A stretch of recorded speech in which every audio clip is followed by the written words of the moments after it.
बिस्मिल्लाहिर्रहमानिर्रहीम।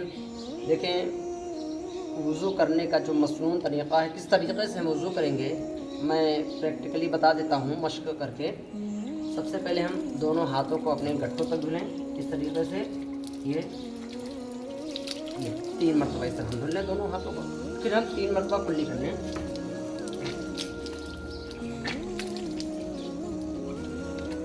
अगर हम रोज़ेदार नहीं हैं तो गौर करना है कि हमें गरारा भी करना होगा,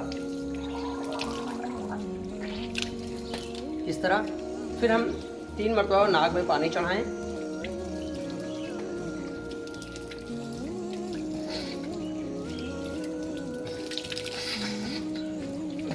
अगर हम रोज़ेदार नहीं हैं तो नाक में पानी डालकर थोड़ा खींचेंगे ताकि ये नाक के बांसे तक, नर्म हड्डी तक पानी पहुंच जाए।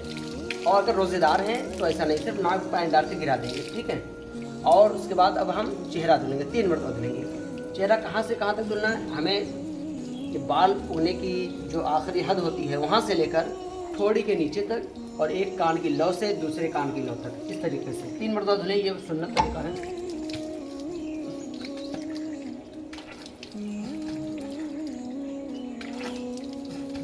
इस तरीके से हम 3 मरतबा धुलेंगे, 3 मरतबा धुल लें। फिर हम दोनों हाथों को धुलेंगे। दाहिना हाथ 3 मरतबा, ये 1 मरतबा हो गया। केहनियों समेत 2 मरतबा, ये केहनियों समेत धुलना है। ये 3 मरतबा, हम केहनियों समेत 3 मरतबा धुल चुके। अब फिर हम बाएं हाथ को केहनियों समेत धुलेंगे 3 मरतबा। 1 2 3, ये केहनियों समेत धुलना है। ये हो गया, ये सुन्नत तरीका हो गया। अब हमें अपने सर का मसा करना। सुन्नत तरीका क्या है?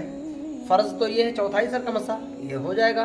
लेकिन सुन्नत तरीका ये है, हम आखिर की 3 उंगलियों को आपस में मिलाएंगे और शहादत की और अंगूठे की इन दोनों उंगलियों को हम जो है इस तरह खुला रखेंगे। ये देखिए इस तरीके से, और आगे से ले जाएंगे और इन दोनों उंगलियों को और ये पेट के हिस्से को हम अपने सर से या बाल से नहीं टच करेंगे, नहीं छुआएंगे।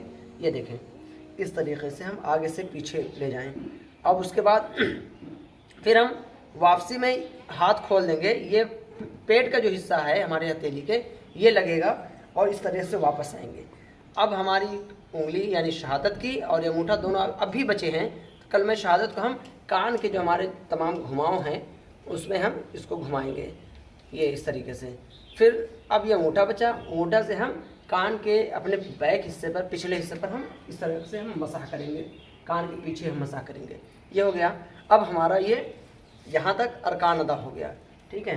अब हम आखिरी जो तरीक़ा है और जो फ़र्ज़ है वो दोनों पैरों का जो है टखनों से में धुलना है। और सुन्नत तरीक़ा ये है, हम देखिए इस तरीके से उंगली में खिलाल भी करें, 3 मरतबा हम टखनों समेत धुलना है। ये हो गया। फिर हम ये उंगली इसमें डालेंगे, ये इसमें डालेंगे, ये इसमें डालेंगे, ये इसमें डालेंगे। इस तरीके से हम टखनों समेत हम 3 मरतबा धुलेंगे। अब इस तरीके से हमारा वज़ू मुकम्मल हुआ। इसका ख्याल रखें टखनों समेत धुलना है और यहाँ एड़ी ओड़ी के हिस्से में कहीं पर पानी पहुँचने से रह ना जाए, पूरा हमें अच्छे से धुलना है, तब हमारा वज़ू माना जाएगा। ये मसनून तरीक़ा वज़ू का हुआ, लिहाजा हम इसी तरीक़े से वज़ू करें। अल्लाह ताला हम सबको दीन का इल्म सीखने की तौफ़ीक़ अता फ़रमाए, अपने अमल को सही तौर पर अदा करने की तौफ़ीक़ अता फ़रमाए। जज़ाकल्लाह।